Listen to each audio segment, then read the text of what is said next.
नमस्कार प्यारे भाइयों, मैं आपका दोस्त, आपका मित्र, आपका भाई नीरज। और मैं आज आपके सामने लाया हूँ सीटेट DSSS और KVS के लिए बहुत ही महत्वपूर्ण नोट्स। आज हम बात करेंगे आदर्शवादी और प्रकृतिवादी शिक्षा के बारे में, और साथ ही जानेंगे बहुत ही महान दार्शनिकों के विषय में, जो कि सीटेट DSSS और KVS में काफ़ी ज़्यादा फायदेमंद है। तो इन तीनों ही चीज़ों में आप बिल्कुल ये मान लो कि आग लगाने जा रहे हो, बिल्कुल इसको बहुत ही बेहतरीन तरीके से क्रैक करने जा रहे हो। अगर आप मेरे साथ साथ चलते रहो, मैं आपका साथ दूँ, आप मेरा साथ दो, तो हम इस चीज़ को एक नई मंजिल तक लेके जा सकते हैं। तो आइए बात करते हैं। और वीडियो अगर आपको पसंद आए तो चैनल को सब्सक्राइब कर देना, वीडियो को लाइक कर देना। तो चलिए बात करते हैं आज आदर्शवादी और शिक्षा दर्शन के बारे में। तो चलिए पहले बात करते हैं शिक्षा दर्शन के बारे में। तो शिक्षा और दर्शन का परस्पर घनिष्ठ संबंध है। हमेशा से ही शिक्षा और दर्शन का बहुत ही गहरा, बहुत ही घनिष्ठ संबंध रहा है।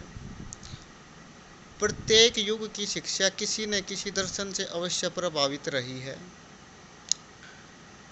महान दार्शनिक महान शिक्षा शास्त्री भी रहे हैं। जो महान दार्शनिक थे वो महान शिक्षा शास्त्री भी जाहिर तौर पर रहे हैं।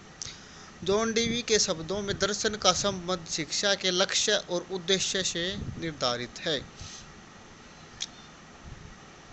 जॉन डीवी, जो कि बहुत ही महान मनोवैज्ञानिक, उन्होंने कहा कि दर्शन का संबंध शिक्षा के लक्ष्य और उद्देश्य से निर्धारित है। दर्शन शिक्षण की विधियों और पाठ्यक्रम को निर्धारण भी करता है।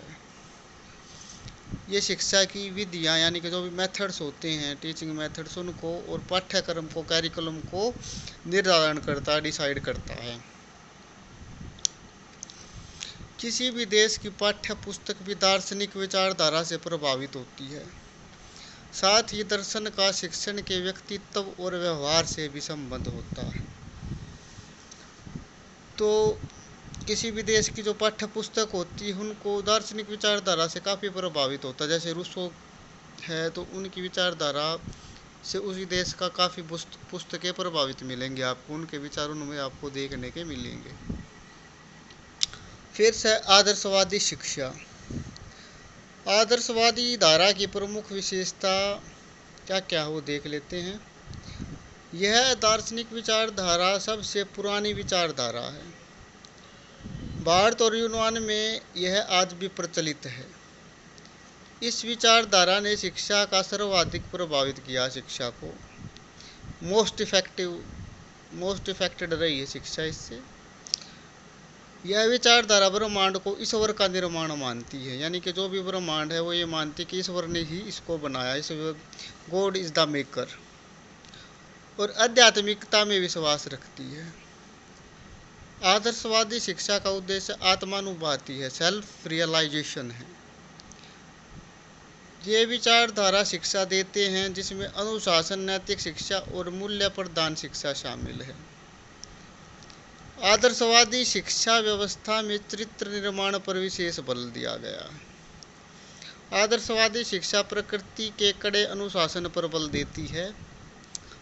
इनका प्रसिद्ध वाक्य है, spare the rod spoil the child, यानी कि डंडा छोड़ो और बच्चा बिगाड़ो। जैसे अब भारत में ये शिक्षा थी कि किसी बच्चों को मारना नहीं, तो बच्चे काफ़ी इससे बिगड़ गए, पढ़ना बंद कर दिया। तो वापस इस बारे में विचार कर रहे हैं कि कुछ ना कुछ दाब या कुछ ना कुछ डर बच्चों के अंदर होना चाहिए थोड़ा बहुत। आदर्शवादी पद्धति में शिक्षा को सर्वोपरि महत्व दिया गया है, क्योंकि शिक्षण प्रक्रिया यांत्रिक नहीं होती। इसमें एक व्यक्तित्व का दूसरे व्यक्तित्व पर प्रभाव पड़ता है। शिक्षक का प्रभावशाली व्यक्तित्व बहुत जरूरी है। प्रमुख शिक्षा शास्त्री इसमें कौन कौन से रहे हैं। सुकरात तो बहुत सारी चीज़ों की डेफिनेशन में और बहुत ही ज़्यादा प्रभावशाली व्यक्ति रहे हैं। प्लेटो, अरस्तु, डेकार्टे, फ्रोबेल, हर्बर्ट इत्यादि प्रमुख शिक्षा शास्त्री रहे हैं। और भारत से कौन कौन रहे हैं।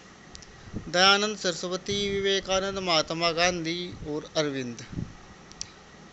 आदर्शवादी शिक्षा शास्त्री किसी एक शिक्षण विधि के समर्थक नहीं हैं और विभिन्न शिक्षण पद्धतियों की बात करते हैं, जैसे प्रश्नोत्तर विधि, आगमन निगमन विधि, व्याख्यान विधि, पुस्तक पठन विधि, नाटक विधि, कहानी कथन विधि और खेल विधि।